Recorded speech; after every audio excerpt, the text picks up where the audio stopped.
And that's probably why everybody seemed to like it, like they needed Absolutely. it. It was like, wow, this guy's speaking for me. Like I feel these things.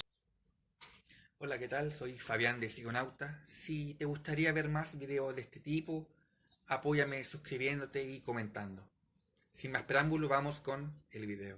Yeah. You know, your dad, we talk about music or art or, you know, as a release or a place where I think they call it like homeostasis, where you're, you know, you can get to that level of just feeling like energized and clear of mind and all that. But you know, your dad in nature, Yeah. that was,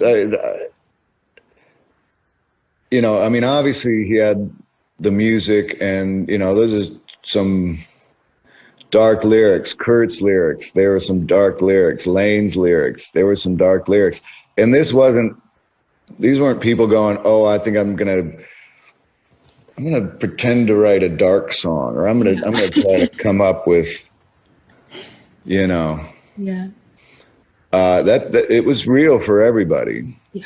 And I think that was even one of the things that when it became kind of the music from up here in the Northwest was getting paid a lot of attention to. Mm-hmm. And then it became kind of like, you know, make fun of the dour grunge Sure. groups. And I think people took it, you know, they took it personally because they were like, right. Yeah, we ain't fucking around. This is real. Heavy. And that's probably why everybody seemed to like it, like they needed Absolutely. it. It was like, wow, this guy's speaking for me. Like I feel these things. And there's so much power in that vulnerability and allowing others to connect with your own human experience. Yeah, probably like, you know, Billie Eilish has a lot of people listening to her. Right. And yeah. Your girl too. Yeah. I remember like our first record and thinking this is because there's some, you know, sad shit on there. And I'm thinking, wow, this is kind of depressing that tens of millions of people are relating to this. Right. Right.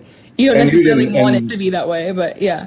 Yeah. Who knew? But but again, it was probably a healthy thing for everybody. But going back to your dad, you know, he'd pick me up at like 6 a.m. It was still dark out. We'd go grab a quick breakfast. We'd drive out to the middle of fucking nowhere and then start walking into the middle of nowhere, some crazy rainforest, the Olympic Peninsula. I couldn't even figure out how he knew where he was going. I don't think anybody else would know. You know, you'd have to be like a trapper or something, right. You know, and then he timed it perfect, which was, you know, we were out there for a long time and then like swimming in the coldest, like ice pools and then climbing up these crazy, like green mountains and then into this rock mountain. The rocks were like crumbling. It became kind of like light brown crumbling rocks. And all of a sudden we were just both like two Spider-Man impersonators just hanging on the side of this thing, not being able to move. Yeah. Oh just my God. Stuck. And about 50 feet above the friggin' valley floor and rocks. And I just remember we just started laughing. We just started laughing because they had just finished Bad Motorfinger. Uh-huh. One of my favorite records of all time by any group. Yeah. And then our record, but we just started laughing almost to tears. Like the situation was so ridiculous. Oh my God. Nobody knew where we were. Yeah. I'm like, did you tell Susan where we were going? He's like, shoot, yeah.